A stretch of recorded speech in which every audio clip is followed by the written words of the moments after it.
أعوذ بالله من الشيطان الرجيم. Panggilan بسم ini الله sedang الرحمن dirangka. الرحيم. الحمد لله رب العالمين والصلاة والسلام على أشرف الأنبياء والمرسلين وعلى آله وصحبه وسلم. اللهم صل على سيدنا محمد وعلى آل محمد وعلى آله وصحبه أجمعين. اللهم أعنا على ذكرك وشكرك وحسن عبادتك. ربنا آمنا فاغفر لنا وارحمنا وأنت خير الراحمين. ربنا آتنا من لدنك رحمة وهيئ لنا من أمرنا رشدا.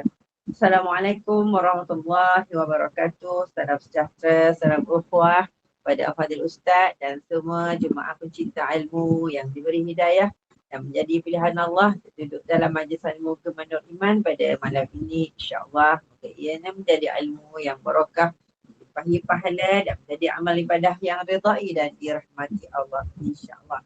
Kuliah insya kita ini daripada saluran Google Meet Kemandur Iman yang ditakbir urus oleh seluruh ahli terkuasa Kemandur Iman, akan dipimpin oleh yang berbahagia Al-Fadhil Ustaz Haji Muhammad Khairul Fahmi bin Muhammad Anwar, dengan tajuk kitab kita hari ini, kitab baru Ziarah ke Alam Barzakh.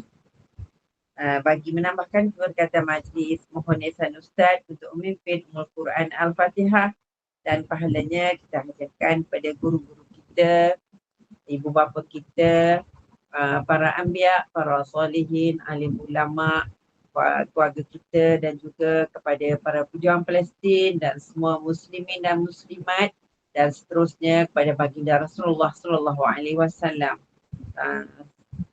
Dengan itu bagi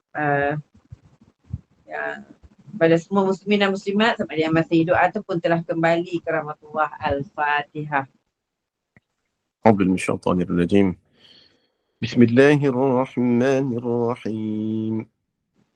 الحمد لله رب العالمين الرحمن الرحيم مالك يوم الدين إياك نعبد وإياك نستعين اهدنا الصراط المستقيم صراط الذين أنعمت عليهم غير المغضوب عليهم ولا الضالين.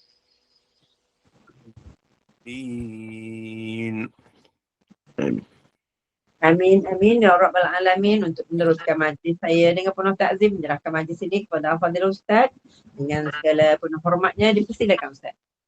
أعوذ بالله من الشيطان الرجيم. بسم الله الرحمن الرحيم. الحمد لله رب العالمين والصلاة والسلام على أشرف الأنبياء والمرسلين سيدنا ونبينا وحبيبنا وشفيعنا وزخرنا ومولانا وقدوتنا محمد المصطفى صلى الله عليه وسلم وعلى آله وأصحابه أجمعين. اللهم يا مقلب القلوب، ya Allah, Kaulah ya Allah yang boleh membolak balik hati-hati kami. Thabbit qulubana ala dinik, Kau tetapkan hati kami ya Allah pada malam ini di atas landasan agama Islam. Allahumma ya musarrifal qulub, ya Allah, Kaulah ya Allah yang boleh mengubah hati-hati kami. Sarrif qulubana ala ta'atik, Engkau ubahlah hati kami daripada hati yang penuh kelalaian kepada hati yang penuh ketaatan, daripada hati yang penuh hasad kebencian kepada hati yang penuh rahmat dan kasih sayang. Allahumma ftah alaina hikmatak, ya Allah, bukakan ke atas kami hikmah-hikmah, kebijaksanaan kepada kami. Wansyur alaina, dan limpahkan kepada kami ya Allah min khazain, dari segala sudut khazanah rahmatika, rahmat-rahmat kasih sayang kepada kami. Ya Arhamar Rahimin, wahai Tuhan yang maha pengasih lagi maha penyayang. Rabbi syrah li sadri wa yassir li amri wahlul uqdatam min lisani yafqahu qawli. Wassallallahu ala Muhammad wa ala alihi wa sahbihi wasallam. Walhamdulillahi rabbil alamin. Wa ba'du. Assalamualaikum warahmatullahi wabarakatuh. Alhamdulillah, bersyukur dengan nikmat yang Allah beri. Moga-moga menjadikan kita semua orang-orang yang selalu bersyukur. Alhamdulillah, untuk malam ini adalah malam pertama. Malam pertama untuk pengajian kitab baru, iaitu kitab yang ditulis, dikarang oleh seorang ulama yang terkenal. Dengan kitabnya, banyak kitab, antaranya Al-Hawilil Fatawi, dalam kitab tafsir yang popular Jalalain. Ini semua dikarang oleh orang yang sama, dan juga kitab iaitu Alam Barzakh, iaitu Al-Imam Abdul Rahman.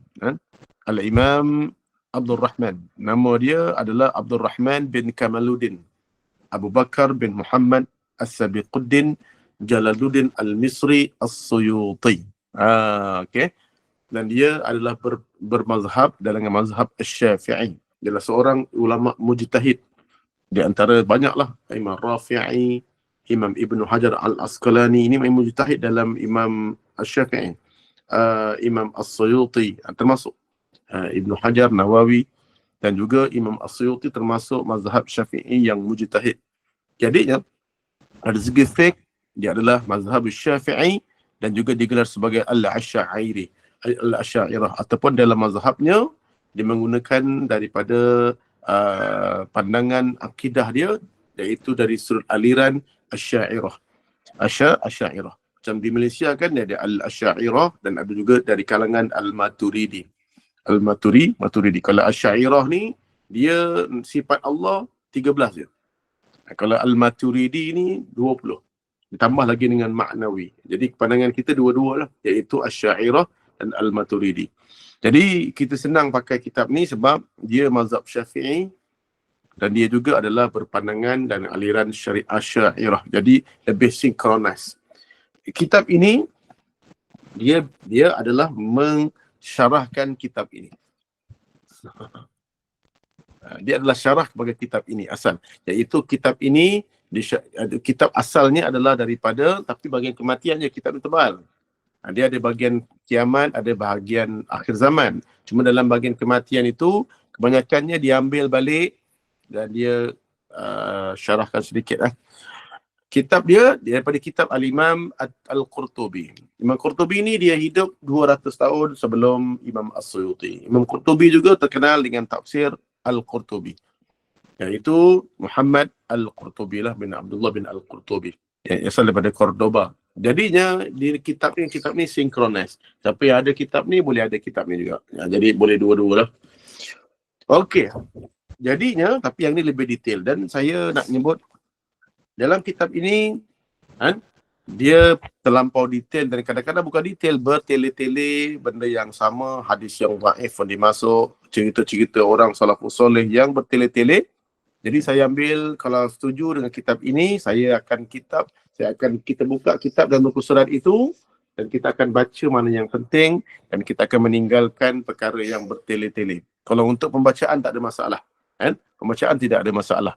Okey, supaya kita lebih mudah faham. Sebab saya kalau baca straight, sebab tu orang yang ada kitab ini dia tak boleh habis. Tapi yang mengaji kitab ini, apa pun, nanti kan dia tak habis. Saya ingat Ustaz Ahmad Dusuki juga, banyak kitab ini pun diterangkan secara rawak, bukan secara detail. Ini secara detail. Jadinya, tapi saya dah, setiap buku huraian kitab ni memang saya baca. Saya baca. Jadi, tak ada masalah lah. Sebab saya baca setiap dalam tulisan ni, kitab ni, tulisan walaupun banyak ni, saya tak pernah meninggalkan satu baris pun daripada penulisan kitab ini.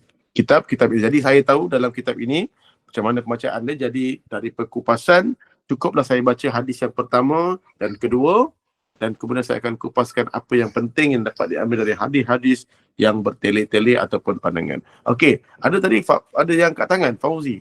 Ada ke? Kalau ada yang boleh angkat tangan nak bertanya, kenapa Ustaz handsome hari ni, boleh cakap begitu. Sebab hari ni saya baru balik daripada kuliah. Jadi itu yang itu yang double handsome, dan lampu pula kerana lampu baru pasang. Yang baru jadi muka tu agak bercahaya, bercahaya. Jadi alhamdulillah, hari ini kita cerita tentang Al-Imam Suyuti yang telah mengarang kitab ini, dan kita hadiahkan bacaan suratul Fatihah untuk permulaan.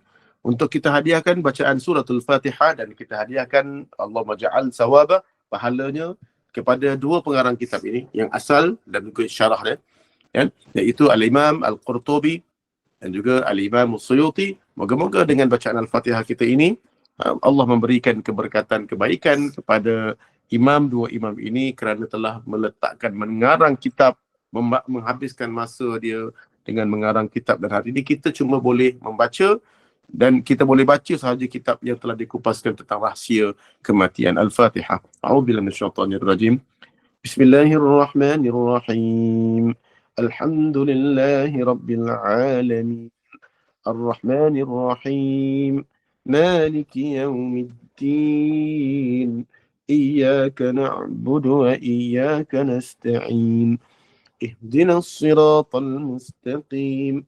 Siratal ladzina an'amta 'alaihim ghairil maghdubi 'alaihim waladdallin. Okey. Abdul Rahman nama diberi.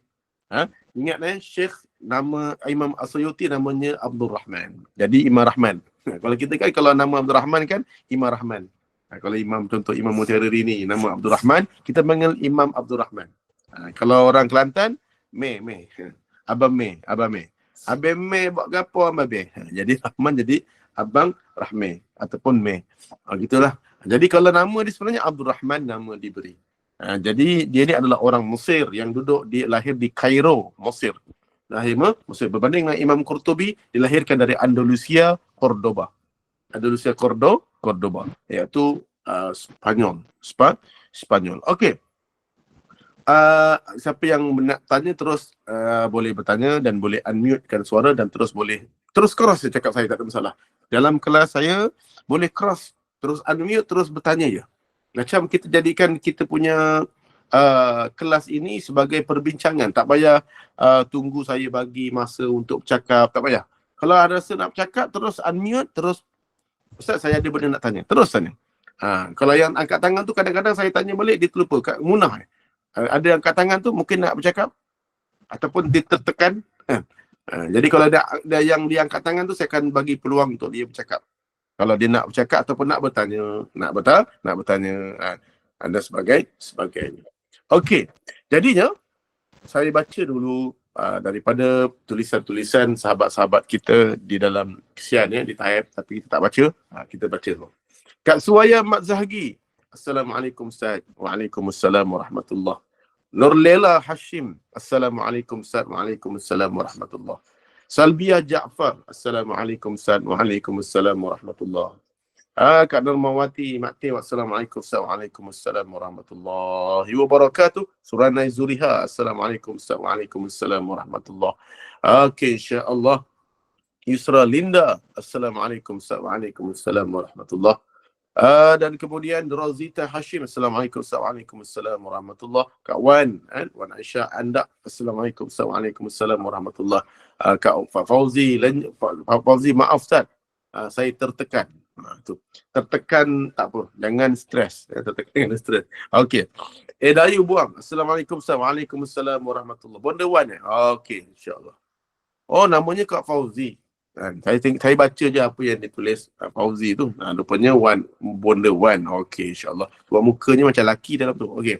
Dayu Buang. Assalamualaikum Waalaikumsalam warahmatullahi. Mak Jah Halijah. Assalamualaikum Waalaikumsalam warahmatullahi. Kak admin Germa ni dia tulis Bonda Wan. Saya pun tak tahu siapa admin Germa Nur Iman tu. Dia tulis admin, saya pun jawab admin. Okey, insya-Allah. Terus kepada tajuk. Okey, Al-Imam Suyuti yang ada kitab ini, boleh ambil kitab ini. Apa yang tak ada, di kedai-kedai buku banyak. Beli online pun boleh. Berapa ringgit harga dia? Saya tengok sini adalah Semenanjung Malaysia RM40. Tak tahulah dah naik kan, tapi yang di buku saya ni Semenanjung Malaysia RM40 termasuk semualah. Sabah Sarawak dia lebih RM2. Jadi orang Sabah kena lebih. Indonesia Singapura, Brunei saya tak tahu berapa harga dia. Tapi ini dijual di mana-mana tempat. Tapi kena ingat, baca buku ni dia kena ada guru dan kena ada kitab yang asalnya juga. Sebab banyak juga terjemahan dia yang salah. Terjemahan dia bukan yang salah, yang mengakal juga lah terjemahan dia. Dipanggil orang yang menyaksikan. Menyaksikan. Padahal mati syahid. Jadi kalau kita baca terjemah dia, yang menyaksikan.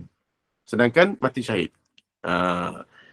Mati syahid memanglah maknanya syahid tu maknanya menyaksikan. Tapi kalau kita terjemahkan dengan yang menyaksikan, kita pening tadi. Sedangkan dia, si Ali telah mati syahid. Tapi diterjemahkan, si Ali telah menyaksikan. Pening kepala. Kita baca terjemah, baca 8 kali pun tak faham-faham. Rupanya mati syahid. Mati syahid. Sebab dia terjemahkan syahid tu dalam bahasa Melayu. Sebab ada yang perlu diterjemahkan dan ada yang tak perlu diterjemahkan. Kadang-kadang makin terjemahkan makin tak faham. Saya pernah sekali pergi Pontian, dari Pontian pergi Pekananas. Lalu satu tempat, ada satu ke tempat tu di traffic light Pekananas. Saya pun toleh ke kanan. Tengok kedai tu. Dia tulis apa tau? Dia kata filem penahan cahaya. Kedai ini menjual filem penahan cahaya yang berkualiti. Kita tengok ulang balik. Besar tu ada punya tulisan. Kedai ini menjual filem penahan cahaya yang berkualiti tinggi. Tengok. Baca lagi betul ada kurungan kecil bawah. Tinted. Tinted. Mujur ada bahasa Inggeris. Itulah. Kadang-kadang kita lagi faham bahasa Inggeris daripada bahasa Melayu. Bahasa Melayu. Patutnya tinted tu yang kau besar kan. Dia tulis bahasa Melayu. Filem penahan cahaya. Rupa-rupanya dalam kurungan kecil tu dia tulis tinted. Sebab kita ni kan lahir ingat. Memang sekolah pun dulu sekolah Inggeris. Sekolah Inggeris. Cakap Melayu mana faham. Dia kena cakap Inggeris. Okay, actually. Kemudian sekilas tentang awal kematian. Sekilas tentang awal kematian. Okey, jadi kembali balik. Apa pertama sekali kita nak sekilas tentang awal kematian, cerita-cerita tentang mati. Yang pertama dibawa adalah daripada kitab Al-Musannaf. Font kena lebih besar daripada font bahasa Inggeris. Betul lah tu. Cuba kita nak kena terjemahkan. Biasa kita dah gunakan bahasa Inggeris, download, tapi gunakan bahasa Melayu, nanti pening. Jadi itulah. Cuma nak bagi tahu kadang-kadang kita nak faham balik, kita kena faham balik kitab yang asal supaya kita boleh faham maksudnya. Okey, Ibnu Abi Syaibah dalam Musannaf dan juga Imam As-Suyuti bawa juga pandangan daripada Imam Ahmad, dia ambil daripada kitab Imam Ahmad dan juga dalam kitab Az-Zuhud kan? Imam Ahmad dalam kitab dia Az-Zuhud, Imam Ibnu Abi Syaibah dalam kitab Musannaf, dia ada menyebut satu hikayat. Bukan satu riwayat. Hukiyah, hikayat. Maksudnya hikayat ni Israiliyat. Nak percaya boleh, tak nak percaya pun boleh, tak ada masalah. Sebab tu dia cerita sekilas kematian. Dia kata, Affan berkata kepada kami bahawa Hammad ibnu Salmah bercerita berdasarkan satu informasi daripada Habib ibnu Ash-Syahid yang diterimanya daripada Al-Hasan. Ini antara ulama-ulama yang siqah. Biasa dia akan cakap, dia tak akan bawa ceritanya. Dia akan bawa dia punya jalur sanadnya sekali. Kan? Ia mengatakan bahawa ketika Allah Subhanahu Wa Taala menciptakan Adam. Jadi Allah dia ciptakan Adam. Kan buku Adam kan? Ini ketika Allah ciptakan Adam, maka ketika itu anak cucu dan juga anak cucunya, malaikat berkata, masa Allah ciptakan Adam dan nak ciptakan anak cucu dekat muka bumi ni lahir, malaikat ada kata, sesungguhnya wahai Allah, bumi ini tidak cukup luas bagi mereka. Bumi ini tidak cukup luas bagi mereka. Jadi unik tak? Jadi malaikat ada sebut. Sebab kalau anak-anak ni, Adam ni lahir, macam mak saya dengan ayah saya. Masya Allah, ada 42 cucu. 42 cucu. Pada mak bapak saya lah dengan adik-adik, ada 42 cucu. Jadi, bagian mak bapak isteri, sikit pula. Sebab seorang ni semuanya dua anak ni. Adik-adik saya, anaknya ada 8, 7, 8 lagi, 7. Adik-adik saya lah. Sebab daripada saya ni banyak asatizah. Asatizah ni kan biasa anak ramai. Saya bongsu. Jadi biasa orang-orang sekarang ni, dididik supaya anaknya satu, dua. Cukup dua pasangan, berhenti. Jadi itu biasanya. Sebab tu kita kena didik anak-anak ni supaya kenal bahawa banyakkanlah zuriat. Kerana di Singapura hari ini pun sama. Hari ini Singapura menggalakkan siapa yang dapat anak, kerajaan akan bayar. Dulu waktu saya sekat barsah dekat Ma'had, ada belajar Singapura. Dulu siapa yang lebih anak pada tahun era 80-an kena bayar. Siapa dua, masuk je tiga, okey. Masuk je empat, dia kena bayar. Sekarang, pihak Singapura, kerajaan Singapura menyuruh supaya dapat anak. Sebab gagalnya mereka kerana menahan anak pada awal menyebabkan dia punya sistem ekonomi dia tak berkembang. Sebab yang ramainya pendatang pula, bukannya rakyat negara dia. Sebab tu sistem alam jangan kawal. Sistem alam ni, beranak teruskan. Allah kena tetapkan anak kita berapa, tak payah fikir. Tak payah fikir nak tahan anak, jangan itu, jangan ini, tak payah. Allah kalau tetapkan anak kamu 7 lah. Macam mana kamu buat pun. Anak kamu 12 lah. Kita terima apa yang Allah bagi. Sebab anak ni di putaran alam. Dia macam ular makan tikus, gagak makan ular. Dan kita kalau tahan benda tu, maka kita akan menyebabkan bahawa pusingan alam akan rosak. Tapi kalau kawal kerana ada benda mungkin sakit, isu lain.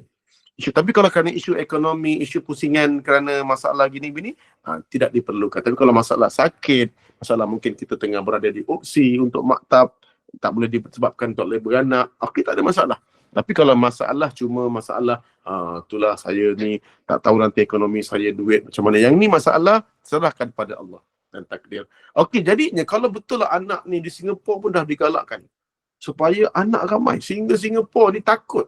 Semua orang kahwin tak nak anak. Anak paling ramai pun seorang, dua orang. Terputus zuriat dia.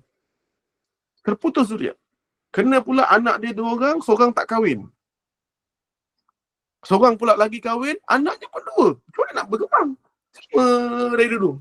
Jadi yang ini pihak Singapura telah mengambil pandangan supaya bayar bonus allowance bagi ada yang nak anak. Yang anak lebih daripada 2. Okey.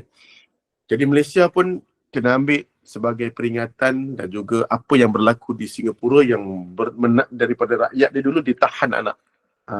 Mula-mula fikir secara logiknya bagus. Tapi secara berjalannya waktu, dia akan merosakkan sistem persingan manusia itu sendiri. Lalu dikata Allah menjawab.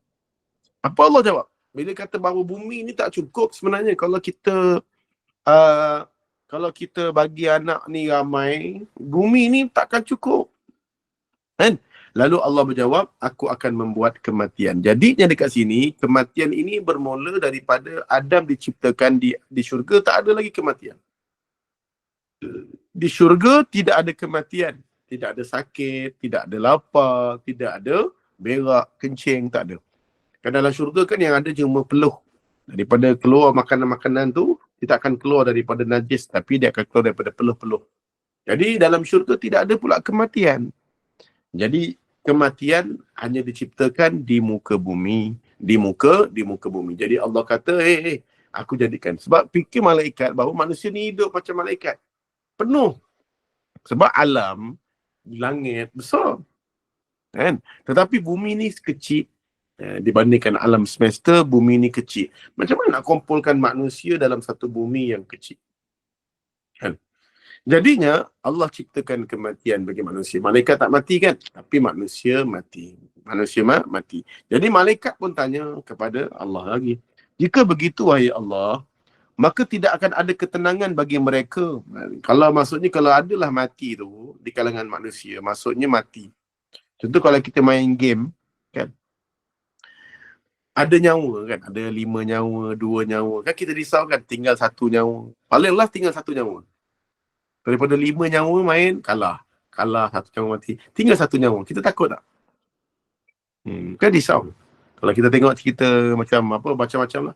Kita kalau main game kan, kita tengok 1 nyawa tinggal, alamak. Kan? Kata saya tengok cerita Jumanji, dia akan tahu kan.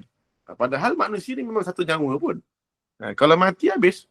Jadi manusia ni kalau dia tahu dia akan mati, dia risau. Tapi Allah pun berfirman, sesungguhnya tak ada masalah. Aku akan memberi mereka harapan. Harapan di sini kalau tengok terjemah, dia sukakan dunia. Bercita-cita nak hidup. Manusia ni Allah berikan satu kehidupan dia, harapan untuk hidup, dan dia akan meletakkan satu kehidupan dia ni, bila hidup je, dia nak menggapai dunia ni. Dia seolah-olah dia nak duduk kat dunia ni, dia macam seolah-olah dunia ni dia punya dan dia bercita-cita. Sebab harapan ni disebut dia letakkan cita-cita. Bila cita-cita dalam dunia ni, impian dia semakin besar, rasa mati itu akan semakin kecil. Cita-cita kita kalau makin besar dalam dunia ni, impian kita besar, maka kita punya rasa mati kita, ingat mati kita akan semakin kecil. Okey. Dan kemudian dalam buku Al-Hilyah dikata informasi daripada Mujahid mengatakan ketika Adam diturunkan ke muka bumi, Tuhan ni berkata kepadanya, bangunlah, dikata, untuk bumi ini, untuk sebuah kebinasaan. Hiduplah di dunia ni, wahai Adam, dengan anak-anakmu demi sebuah kematian atau kebinasaan. Lahirkanlah anak-anakmu bagi sebuah kematian atau kefanaan. Jadi kita hidup ni sebenarnya untuk sebuah kematian. Jadi duduk kat dunia ni diibaratkan hidup untuk mati. Hidup untuk sebuah kebinasaan. Sebab dunia ni sendiri fana. Jadi kena faham tentang konsep hidup adalah untuk mati. Sebab kita semua hidup dalam dunia ni, kita punya fokus apa dia? Allahumma khtim lana bi husnil khatimah. Kita mohon kepada Allah hujung hidup kita supaya kita dapat mati yang paling baik. Jadi fokus hidup kita dekat admin JNI hari ni untuk kita hidup, kenapa kita belajar, semua fokus untuk saat akhir hidup kita, iaitu mati. Jadi, okey, kita kembali sedikit tentang Allah sesungguhnya, apa yang dikatakan tadi, iaitu aku memberikan manusia ni secebis cita-cita, keinginan untuk hidup. Akan menyebabkan bila besarnya keinginan impian untuk hidup, maka keingatan untuk mati akan semakin kecil. Okey, hari ni, bonda-bonda semua yang dirahmati Allah Subhanahu Wa Taala. Hari ini contoh, hari ini contoh, kita dah buat rumah kan, kita dapat KWSP 400-500 ribu. Dan kita pun dengan suami, bang, jom kita pergi ke IKEA. Dah siap rumah, kosong lah. Rumah dekat dapur tu kita besarkan. Lepas tu kita pun ajak suami pergi IKEA kan, kat Johor ni. Dah pergi IKEA ni siap, okey dah pergi dah. Kita dah pergi, kita pun suami kata kalau besok kita pergi pukul 9.30 kita bergerak. Lepas tu suami pun bagi duit. Nah, ni ada dalam 10,000 ni. 10,000 ni gunalah untuk besok untuk beli perabot ke bahan-bahan. Okey, kita pun nanti barang-barang kita ada pilih-pilih, kita akan suruh pihak IKEA hantar dengan postage lah, iaitu dengan van dia. Okey, dia pun pergi. Agak-agaknya masa nak pergi malam tu, bonda-bonda semua tulis. Ni saya cerita tentang orang dapat KWSP. Saya mana ada KWSP kan. Dan ya, dia buat. Dia tulis-tulis, okey nak beli langsir. Oh, nak beli, dah buka IKEA punya laman web. Nak beli ni, dia beli ni, beli. Makcik-makcik ni kadang-kadang cakap, alah taklah Ustaz. Saya dah biasa dengar benda tu. Dekat kursus haji, kursus umrah. Alah Ustaz, kami dah tua Ustaz, masa taklimat. Tapi bawa juga beg lah. Taklah Ustaz, kita dah tua dah Ustaz. Sekali dah pergi Madinah tu lepak kat lobi sehingga banyak kali dah lepak. Tiba-tiba muka yang sama sebiji dengan muka yang cakap tu. Tiba-tiba bawa dengan backpack ni, dengan beg plastik daripada membeli belah. Ustaz, untuk cucu-cucu. Dia. Saya tak cakap pun dia jawab sendiri kan.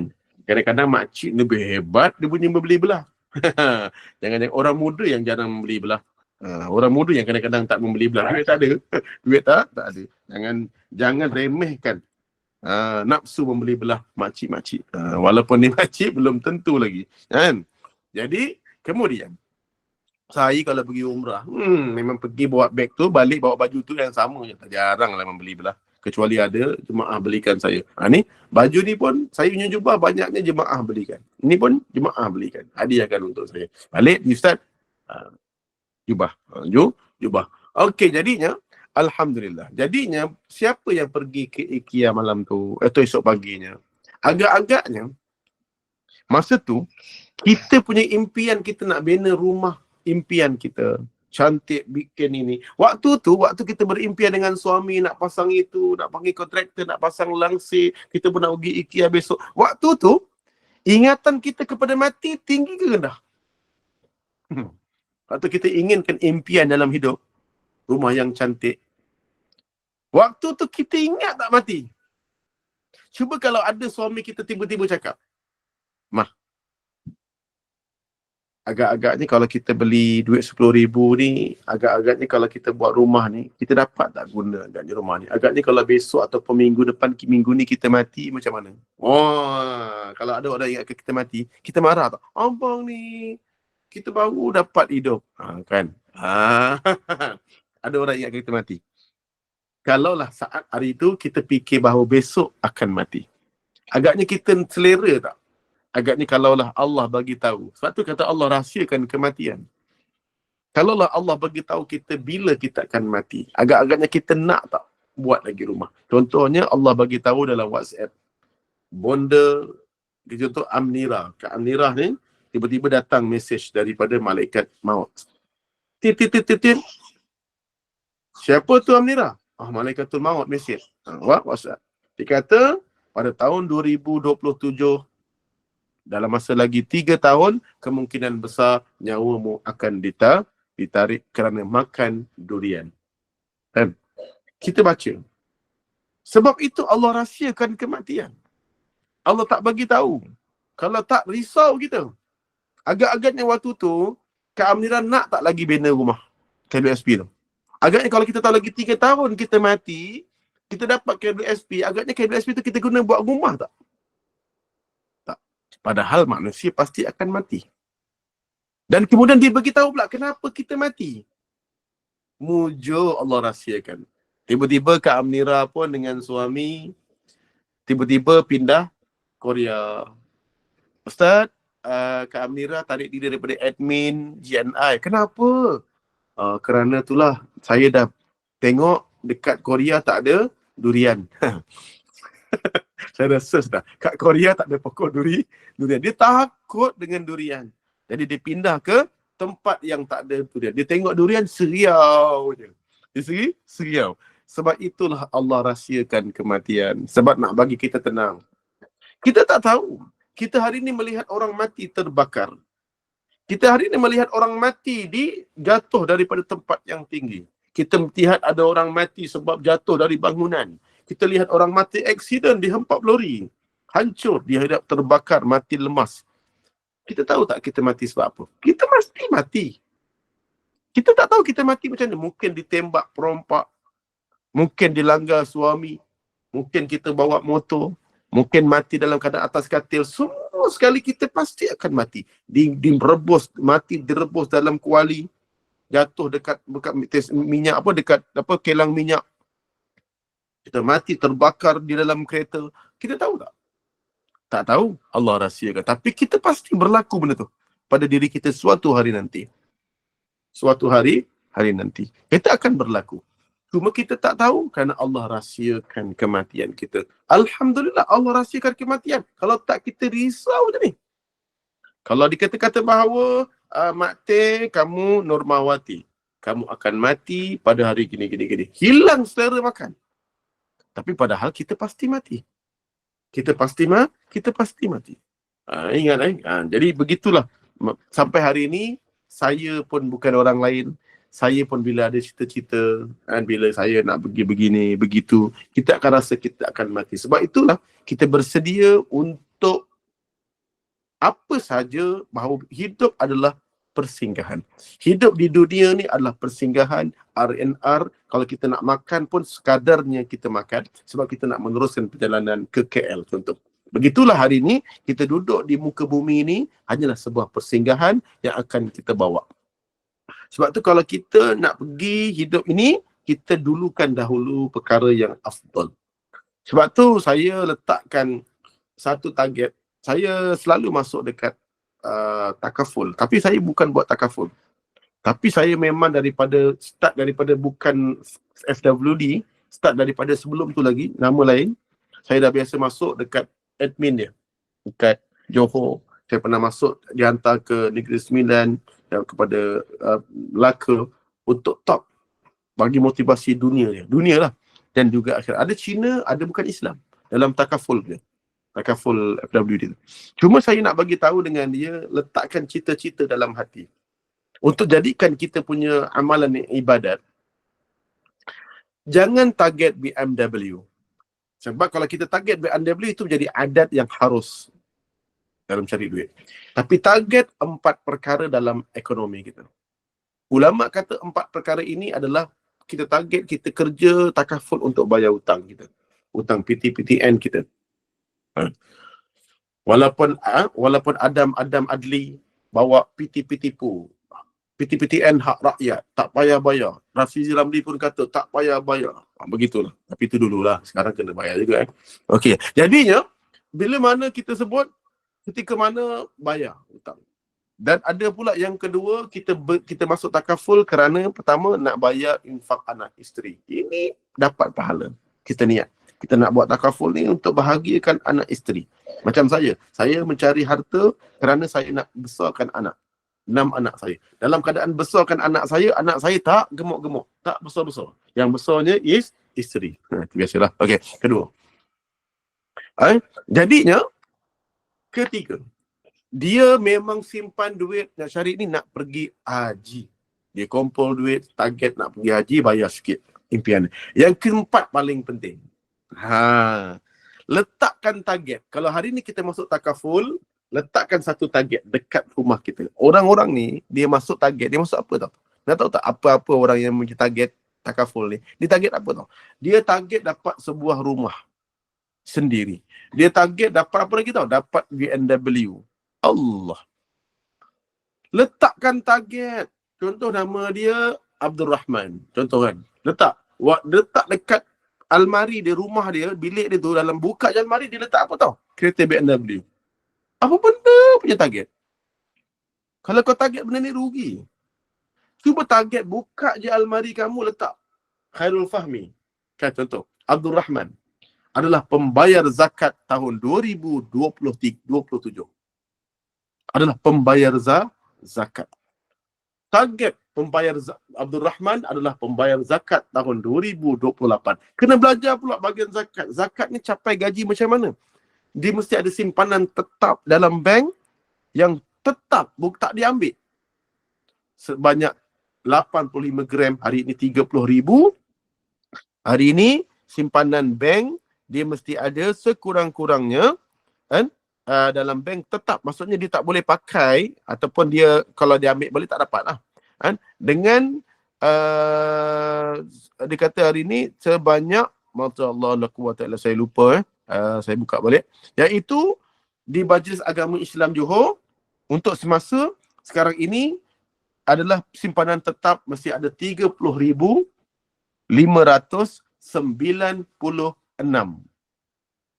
71 sen. Senang cerita 31,000 lah. 31,000. Ini saya ambil daripada bulan 9 yang lepas. Ini 8 dan 9. Bulan 11 nanti dia akan keluar baru lagi. Setiap 2-3 bulan dia akan keluar baru bersama. Saya rasa dia akan naik atau turun, tak tahu. Siapa sini main emas? Siapa yang main emas, dia tahu kiraan emas berapa. Jadi, emas pada bulan 8 dan 9 lain, nanti dia akan ubah balik dalam bulan 11 nanti. Dia akan 2-3 bulan sekali, dia akan, Majlis Agama akan ubah. Jadi, kiraan zakat yang ada simpanan tetap. Jadi, target dan 2028, 2027, Abdul Rahman atau Khairul Fahmi, kamu dulu saya target. Dalam hidup saya, waktu saya umur 40, saya adalah pembayar zakat. Saya waktu tu PKP. Saya target apa tau?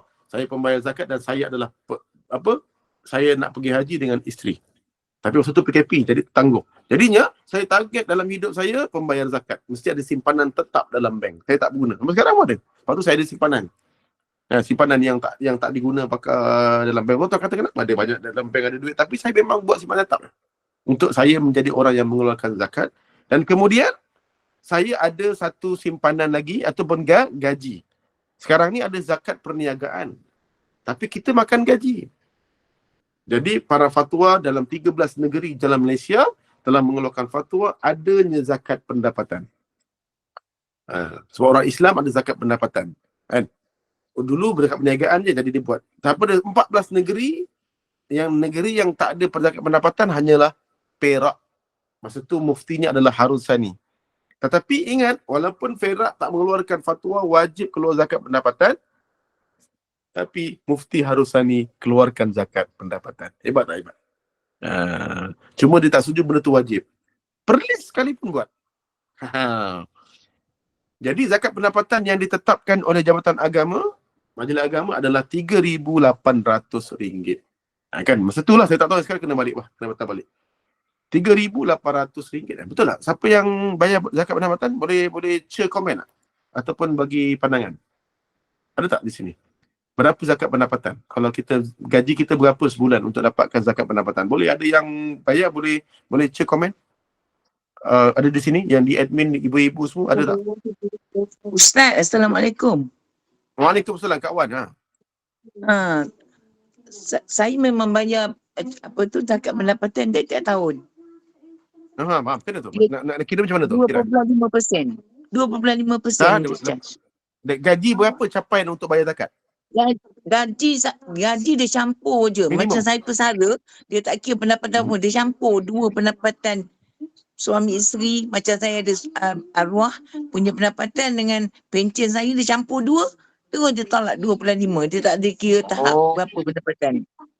Itu lebih 4,000 tu saja. Lebih 4,000. Dia mesti atas 4,000 baru bayar. Baru wajib bayar. Bawah 4,000 tak wajib bayar. Oh ya ke, tak tahulah tempat. Bila saya pergi tunjuk jumlah tu, dia memang kena. Kak Wan besar tu gaji tu. Macam dapat tu. Gaji kerani je. Tapi dia 3,800 baru dia layak membayar zakat. Tapi kalau kita datang memang nak bayar zakat, gaji kita kecil pun dia akan ambil. Dia akan ambil. Tapi kalau kita memang nak kira wajib, dia ada capai zakat dia. Jadi zakat dia seingat saya 3,800. Jadi jangan kelang kabut lah orang-orang yang gaji bawah 3,800 tu. Kamu tak bayar zakat. Tapi kalau kamu nak bayarlah. Cuma nak bagi tahu, Islam tahap bayar zakat ni adalah tahap gaji yang memang dia bukan paras hidung. Bukan paras hidung. Bukan kaya. Gaji 3,000, 4,000 dia tidak kaya. Tapi dia adalah gaji, ingat gaji tak boleh cantum pula dengan suami sebenarnya. Gaji sebenarnya hak kita, dan gaji isteri, gaji perempuan, laki-laki. Sebab kalau laki-laki zakat, saya tak boleh bagi anak saya tau. Saya tak boleh bagi zakat kepada isteri saya. Tapi kalau isteri saya, kalau dia layak keluarkan zakat, contohlah dia berniaga, dia layak keluar zakat. Isteri punya zakat, dia boleh bantu anak yang sedang belajar. Contoh anak pergi musafir, pergi Mesir. Zakat dia boleh bayar kepada anak. Lain saya tak boleh keluarkan zakat saya pada anak. Sebab itu adalah anak saya, infak wajib pada dia. Jadi saya tak boleh bagi zakat saya. Isteri boleh, sebab isteri bukan kefarduan untuk memberi nafkah kepada anak. Kalau saya miskin, contoh jatuh miskin, berhutang, bankrupt, tak boleh kerja, sakit ke, isteri saya punya zakat boleh guna untuk saya. Hebat tak? Ini kalau buka aku pasal zakat daripada wilayah Persekutuan. Boleh buka zakat Selangor, kita baca. Baca. Sebab tu zakat isteri dengan zakat suami tak boleh cantumkan. Dia lain-lain kan. Lain-lain kan. Okey, wallahualam. Cuma target dalam hidup, kalau kita nak dunia, targetlah. Kalau kita nak berniaga, anak-anak kita, target dengan dia, janganlah target BMW. Buanglah itu sifat lama tu, kuno lah. Nak kaya je, rumah banglo besar. Berjaya target hidup, nak long. Kau kerja ni target pada lagi 4 tahun kau adalah orang yang membayar zakat. Dapat hebat tak? Target dalam hidup, pada cukup je berapa tahun ni, aku nak cukupkan 1,300 haji. Target itu dulu hidup. Kan? Jangan target nak dapat rumah pertama, kereta BMW, ini tak. Benda tu akan datang nanti. Bila kita buat benda yang zakat ni, benda yang rumah, pendapatan yang lain ni akan barakah, akan datang ke jauh kita. Sebab orang yang bayar zakat ni biasa dia ada nanti rumah. Rumah tu boleh letak bukan target, tapi dia akan mendatang. Dunia ni akan datang bila kita mula buat benda yang fardu yang ditetapkan oleh Allah. Sebab tu dalam hidup ni, letakkan impian kita, benda yang kita akan bawa pergi mati. Apa dia? Hutang. bawa pergi mati. Apa dia lagi? Kita infak anak isteri, bawa pergi mati. Apa lagi yang bawa pergi mati ni? Haji kita, bawa pergi mati yang kita laburkan. Wa tijarat lan tabur. Apa lagi? Zakat kita bawa mati. Impian kita ni impian yang bawa mati. Kita beli rumah, tinggal. Rumah besar mana pun. Kita beli kereta, mati, tinggal. Kita beli mainan, jajan, handphone, apa semua, tinggal. Semua benda yang kita buat, benda perjalanan kita pergi ke Cameron Highland, kenangan. Kita pergi mana? Bali, kenangan. Kita pergi mana? Aceh, kenangan. Dia jadi kenangan yang takkan kita bawa ke mati. Jadi, letakkanlah satu impian yang bermanfaat. Jangan letak impian yang sia-sia, yang tak ada apa-apa, nothing. Sebab kita impian 2008 kita dapat sebuah kereta BMW. Mujur kalau kita mati. Cita-cita tu habis. Tapi kalau kita impian, kita nak pergi haji tahun 2032, target simpan duit, kalau kita mati hari esok, kita telah tercatat orang yang mati dalam menunaikan haji. Ingat sebab itu Nabi pernah sebut, barang siapa yang dia berniat untuk syahid, tapi dia mati dalam keadaan berada di atas katil, maka dia dapat pahala syahid. Masya Allah, la quwwata illa billah. Sebab tu letakkan cita-cita. Walaupun kita mati sebelum lagi capai cita-cita tersebut, pahalanya telah tersurat di Lauh Mahfuz. Lauh Mahfuz. Okey. Wallahu a'lam. Okey, Kak Zaliha. Ya.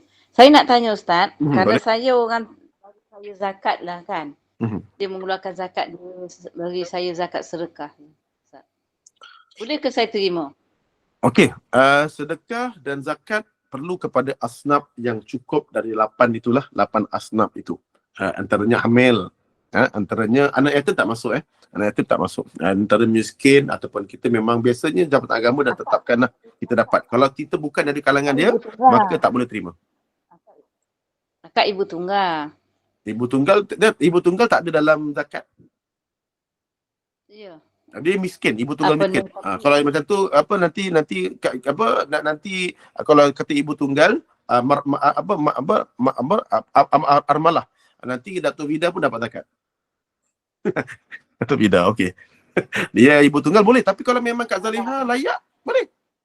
Dia ditetapkan lah. Boleh. Kalau kita memang dapat zakat daripada Jawatan Agama, dapat ambil.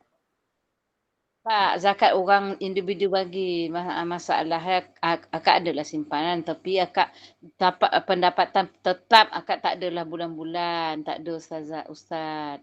Simpanan akak berhenti kerja tu adalah sikit kan, adalah. Tapi dia bagilah, tapi taklah banyak macam 100. Itu kena tengok. Saya tak boleh cakap sebab kena tengok daripada kemampuan kita. Kalau kita miskin boleh. Kalau kita miskin boleh. Sebab Nabi dia tak menerima macam saya. Kalau orang cakap sedekah saya takkan terima. Kalau hadiah saya terima.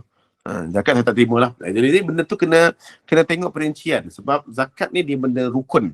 Benda rukun. Dia tak boleh kita ambil dalam keadaan kita tak boleh. Tapi kalau kita ada anak yang sambil sedang belajar di mana-mana, maka kita boleh pakai duit zakat. Duit zakat. Wallahualam. Tapi tengok kita punya kendirian. Kita ni dalam keadaan yang mana? Miskin ke? Asnaf ke? Ataupun tidak. Kalau kita memang bukan asnaf, maka kita tidak layak menerima zakat. Kita tengok. Kita Jawatan Agama. Pergi, saya ni layak tak mendapat zakat, Ustaz? Ni tengok, awak bukan penerima zakat. Maka tidak boleh layak menerima zakat. Tapi layaklah sedekah, tak ada masalah kita boleh terima. Tapi zakat kita tidak boleh terima. Wallahualam. InsyaAllah. Adik sepupu tu yang bagi Ustaz. Adik sepupu tu yang bagi. Saya tak dikira adik sepupu. Akak kita tengok akak punya nilaian. Macam mana? Akak takut tak kalau akak ambil dah jatuh bukan berdosa dah Ustaz, tu yang akak takut. Tapi akak ambil lah. Akak boleh ubat-ubat akak kan. Akak takut juga tu. Okey. Tapi tu berdasarkan kepada kita punya kemampuan. Kemiskinan kita macam mana? Asnaf kita macam mana? Kalau kita memang tak ada tetap punya kita punya penggunaan hidup kita macam ubat. Kita memang tak mampu untuk guna duit simpanan kita, tak ada gaji tetap, maka kita rasa kita susah. Maka kita boleh terima. Kita boleh terima. Sebab itu di antara miskin ni keperluan lebih besar daripada gaji. Itu saja. Sedangkan akak memang tak ada tu Ustaz, takut dah sakit warning yang akan datang kan. Duit simpanan tu, duit belanja hari-hari akak tak ada. Kan akak tak ada pendapatan lagi dah. Itu saya kena bertahu dengan orang-orang bagian amil kot. Bagian amil dan bagian bagian sanalah untuk menentukan kita ni layak menerima zakat atau tidak. Itu saya jawab. Saya tak berani jawab. Itu jawapan saya adalah dia hanya boleh ditanya oleh orang bagian Baitul Mal, adakah kita boleh menerima zakat ataupun tidak. Sebab zakat ni benda rukun. Kalau sedekah tak apa. Saya itu je saya boleh jawab. Sebab saya tak tahu keadaan Kak Zaliha macam mana. Saya cuma cakap secara overall lah. Kan? Overall, adakah kita... sama-sama. Okey. Assalamualaikum Ustaz. Waalaikumsalam warahmatullahi. Nak tanya ni lah balu dengan janda. Sama tadi tak? Sama armalah tadi. Armalah. Balu janda dalam masalah armalah. Dia macam ni. Dia kata kalau janda, orang tu lah cakap dia bercerai hidup. Bukan balu. Dia kata separuh Ustaz kata kena jagalah dia punya edah dia. Tapi dia kata kalau nak pergi orang macam Yasin ke, nak pergi macam majlis ilmu, bukan kalau yang balu ni fardu ain wajib pergi. Kalau dia tak tahu kan, macam belajar bab fiqh semua tu. Tapi kalau dia dah tahu, sebab Ustaz kata tak payah pergi. Kalau balu, dia kata adalah dia tanya, dia kata boleh kan nak pergi orang pergi baca Yasin ke kat dekat surau majlis Yasin boleh pergi. Dia kata yang bercerai hidup tu. Saya tak faham yang itu. Sebab dia tanya saya kata apa kalau ingat kan sama je dengan yang balu 4 bulan 10 hari tu kan. Kalau janda yang bercerai hidup 3 bulan 10 hari minta penjelasan.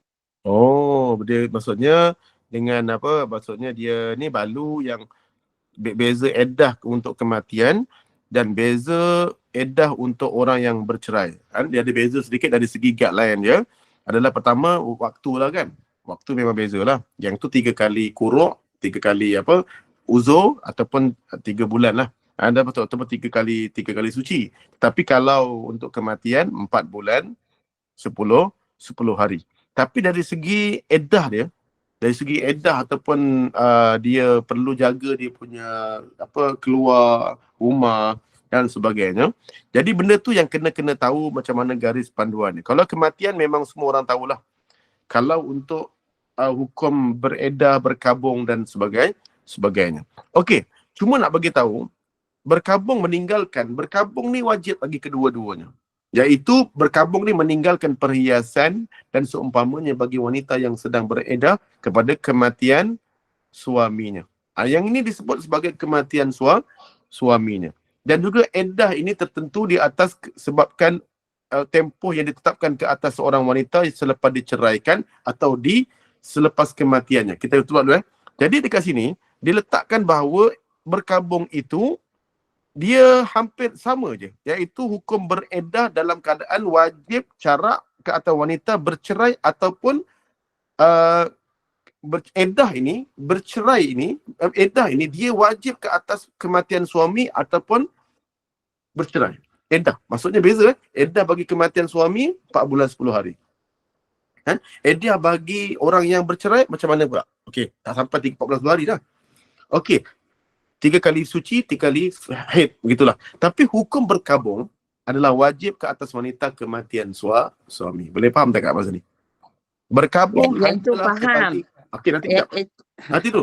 Berkabung tu lah yang menyebabkan mak perempuan kena pakai baju buruk, kena pakai baju hitam, tak boleh tengok muka, tak boleh keluar pergi suami. Itu bagi orang yang mati. Bukan bagi orang yang bercerai hidup. Okey, nanti dulu kita sebut dulu. Berkabung hanya kepada wanita kematian suami, bukan bercerai hidup. Itu pertama. Okey, jadi kat situ kita nampak perbezaan. Okey. Yang kedua, baru kita cakap edah pula. Jadi edah untuk bercerai ni lebih ringan. Lebih ringan. Okey. Jadinya kalau sekiranya dia keluar untuk mencari rezeki, kan? Maka sebagian ulama membenarkan dia mencari rezeki. Yang kedua, edah bagi orang yang bercerai ini, maka boleh tak dia baca Yasin tadi tu? Maka sebagian ulama membenarkan. Selagi mana dia tidak ada keinginan untuk ataupun dia, tapi kalau dalam keadaan yang saya pun susah juga sebut. Kebanyakan ulama yang saya baca membenarkan. Selagi mana dia punya peraturan dia tu dia cukup ketat. Tapi kalau boleh dalam masa penceraian iddah itu, fardu ain yang itu lebih jelas dibenarkan, tetapi sekadar majlis kahwin, maka tinggalkanlah. Tinggalkanlah majlis kahwin, majlis tahlil, ke sebagainya, apa majlis-majlis pesta, alumni, maka yang ini walaupun dia bercerai, maka kalau boleh is betternya, maka tinggalkanlah. Sebab baca Yasin dia tidak fardu ain. Tapi dalam kelas belajar ilmu fardu ain. Tapi kalau kematian suami, yang ini memang totally tak dibenarkan. Tak dibenarkan. Pakai baju cantik, emas pun tak boleh. Boleh faham Yang ini berbeza sedikit tentang iddah bagi orang yang iddah sama. Kabung bagi orang yang mati dan juga bercerai suami. Boleh faham Okey, insya-Allah. Berkabung ni hanya untuk orang yang mati saja. Yang bercerai ni dia boleh keluar kerja, dia boleh baca Yasin, dia boleh apa. Tapi kalau orang yang mati, kematian, maka yang ini yang para ulama tegas dan melarang. Melarang. Wallahu a'lam bissawab. Terima kasih, faham dah Ustaz. Okey, alhamdulillah. Ingat berkabung hanya pada kematian suami, bukan kepada perceraian. Okey. Okey, jadi seterusnya kemudian larangan mengharap kematian. Tajuk yang kedua, larangan mengharapkan kematian ketika musibah. Okey, tajuk yang kedua ni bukan saya tak nak bawa tajuk dia, sebab kita dah 10 suku. Kenapa saya lambat hari ni? Sebab saya nak cerita dulu tentang siapa Imam Suyuti, siapa Imam Qurtubi. Bila dia menikmi begini-begini, jadi itu yang lama sikit lah. Jadinya besok insya-Allah kita akan bawa kepada larangan mengharapkan musibah. Ingat, kita dilarang untuk mohon mati. Bukan mohon mati saja. Kita terdetik dalam hati, baik mati pun tak boleh. Tapi boleh tak kita mohon kematian? Boleh, di tajuk yang seterusnya nanti. Iaitu, boleh memohon kematian kalau perkara agama. Contohnya, ya Allah, matikanlah aku dalam husnul khatimah. Kan mati dalam benda agama kan? Boleh. Tapi kalau mengharapkan kematian kerana masalah dunia, maka dilarang. Kupasannya insya-Allah kita bawa pada masa-masa yang akan datang. Jadi Ustaz tanya satu boleh? Boleh. Ustaz. Nanti Kak Zaliha, Kak Wan. Nanti Kak Zaliha pula. Okey, Kak Wan. Ni luar daripada tajuk, tapi tadi ada Ustaz sebut dekat pasal umrah tu lah teringat nak tanya. Katakan Ustaz, macam kita orang OKU sakit kan, tapi kita boleh berjalan tapi tak boleh berjalan lama, tapi kita nak cuba, kita niat untuk niat umrah sunat, bukan umrah wajib ni, umrah sunat. Lepas tu kita dah buat katalah 2 round, 3 round, kita dah KO, tak mampu. Dan nak sambung pun tak mampu sampailah saat kita balik. Apakah itu dosa ataupun kita kena habiskan juga walaupun itu bukan umrah wajib? Umrah bila kita dah niat wajib tahlul. Walaupun sunat. Walaupun sunat. Dia tak ada umrah sunat, umrah wajib. Umrah bila dia buat je, dia kira kalau kita wajib terikat dengan ikatan dia. Contoh, kita dah buat umrah. Kita dah niat kan? Saja aku gini. Kita sebab tu waktu kita sakit, kita ada niat bersyarat. Kan? Kalau sekiranya aku tak mampu buat, aku sakit, maka tertahlul lah. Kan ada kan? Kalau kita tak niat, kita nak batalkan juga sebab tak sihat, maka kita kena dam ihsar seekor kambing. Itu je cara dia. Allahuakbar. Insya-Allah. Terima kasih Ustaz. Jadi kalau kita memang dah dua, kita tak niat bersyarat pun. Kita niat macam biasa, tapi hari kedua masa tengah tawaf tu kaki sakit, memang tak mampu, sampailah kita balik rumah. Kita dalam keadaan ihram je ni. Jadi kita tak mampulah cakap dengan mutawif. Okey, boleh tak mampu boleh. Kita beli kambing, kita cakap dengan dia, saya bayar dengan ni, kita buat dam ihsar.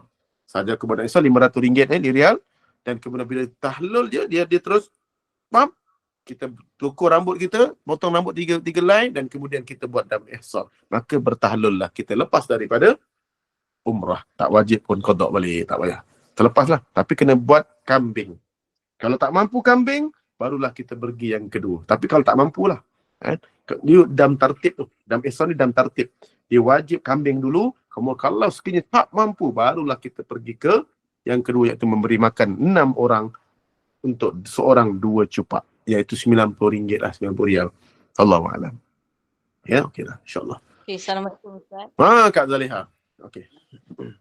Nak tanya macam ni Ustaz, kalau kita dah selepas solat maghrib ataupun apa kan, kita berdoa, Ya Allah, kalau kau nak ambil aku, ambillah aku sedang sujud pada kau, Ya Allah.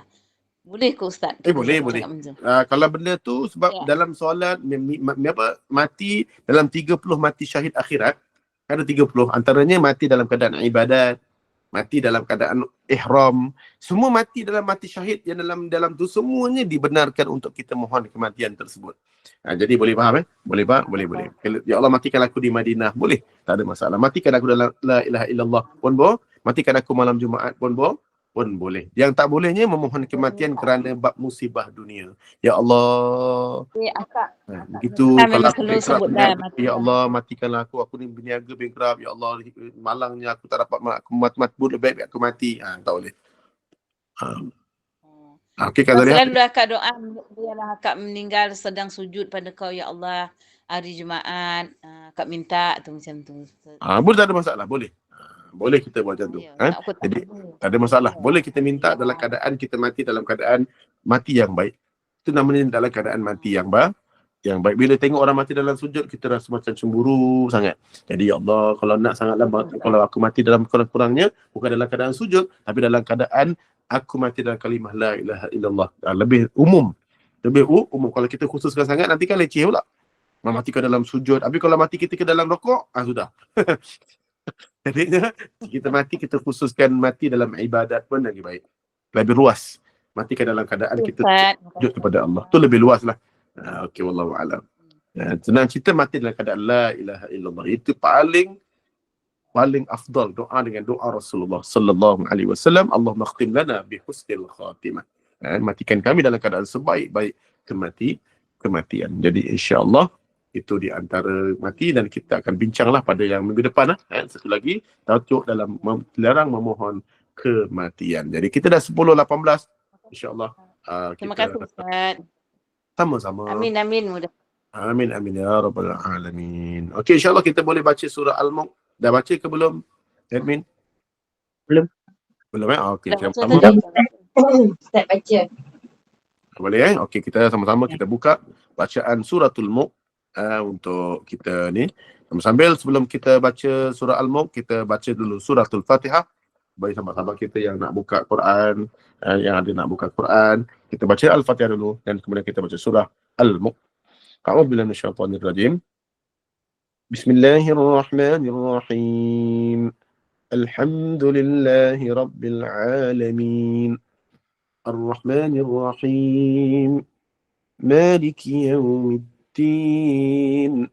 إياك نعبد وإياك نستعين اهدنا الصراط المستقيم صراط الذين أنعمت عليهم غير المغضوب عليهم ولا الضالين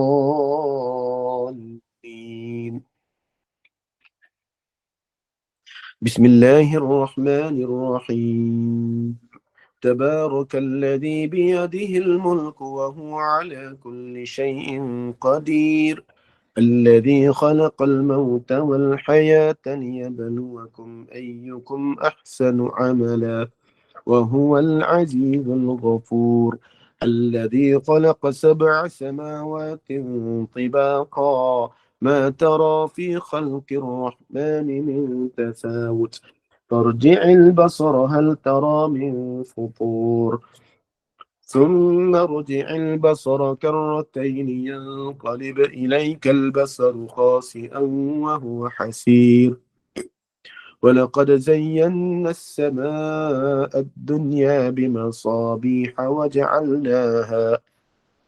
وجعلناها رجوما للشياطين وأعتدنا لهم عذاب السعير وللذين كفروا بربهم عذاب جهنم وبئس المصير إذا ألقوا فيها سمعوا لها شهيقا وهي تفور تكاد تميز من الغيظ كلما ألقي فيها فوج سألهم خزنتها ألم يأتكم نذير قالوا بلى قد جاءنا نذير فكذبنا وقلنا ما نزل الله من شيء إن أنتم إلا في ضلال كبير وقالوا لو كنا نسمع أو نعقل ما كنا في أصحاب السعير فاعترفوا بذنبهم فسحقا لأصحاب السعير إن الذين يخشون ربهم بالغيب لهم مغفرة وأجر كبير وأسروا قولكم أو اجهروا به إنه عليم بذات الصدور ألا يعلم من خلق وهو اللطيف الخبير هو الذي جعل لكم الأرض ذلولا فامشوا في مناكبها وكلوا من رزقه وإليه النشور أأمنتم من في السماء أن يخسف بكم الأرض فإذا هي تمور أم أمنتم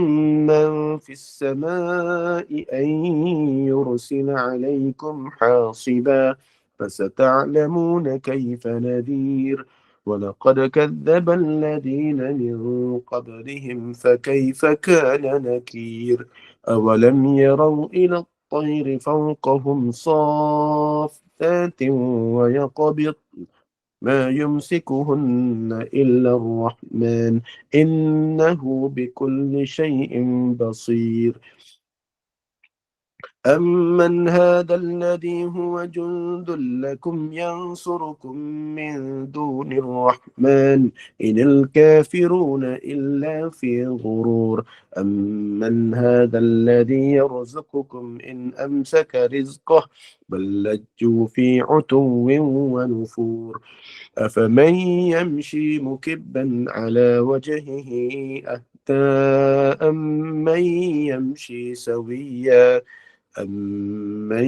يمشي سويا على صراط مستقيم قل هو الذي أنشأكم وجعل لكم السمع والأبصار والأفئدة قليلا ما تشكرون قل هو الذي ذرأكم في الأرض وإليه تحشرون ويقولون متى هذا الوعد إن كنتم صادقين قل إنما العلم عند الله وإنما أنا نذير مبين فلما رأوه زلفة سيئت وجوه الذين كفروا وقيل هذا الذي كنتم به تدعون قل أرأيتم إن أهلكني الله ومن معي أو رحمنا فمن يجير الكافرين من عذاب أليم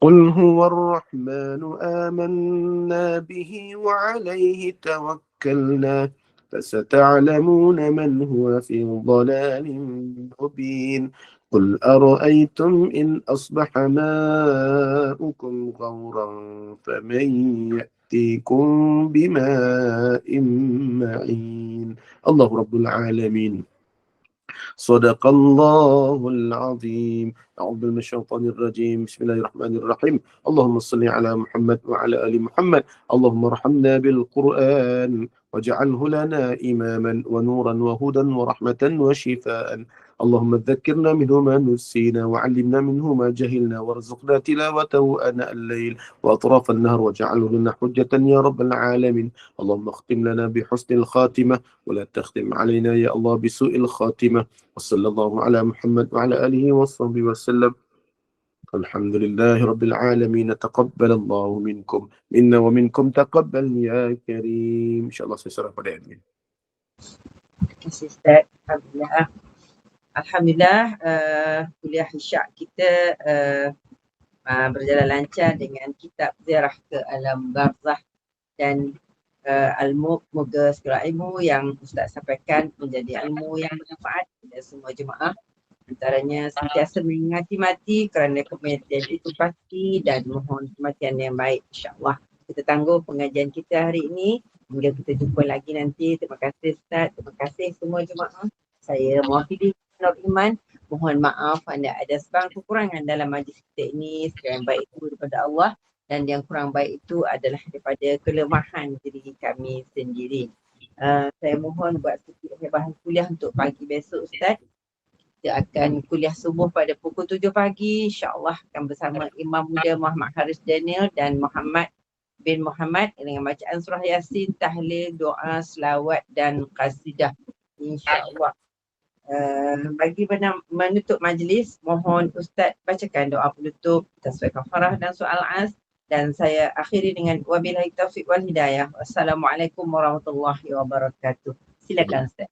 سبحانك اللهم وبحمدك أشهد أن لا إله إلا أنت أستغفرك وأتوب إليك بسم الله الرحمن الرحيم والعصر إن الإنسان لفي خسر إلا الذين آمنوا وعملوا الصالحات وتواصوا بالحق وتواصوا بالصبر صدق الله العظيم أقول قولي هذا وأستغفر الله العظيم لي ولكم ولسائر المسلمين والمسلمات والمؤمنين والمؤمنات وبالله التوفيق والهداية السلام عليكم ورحمة الله وبركاته.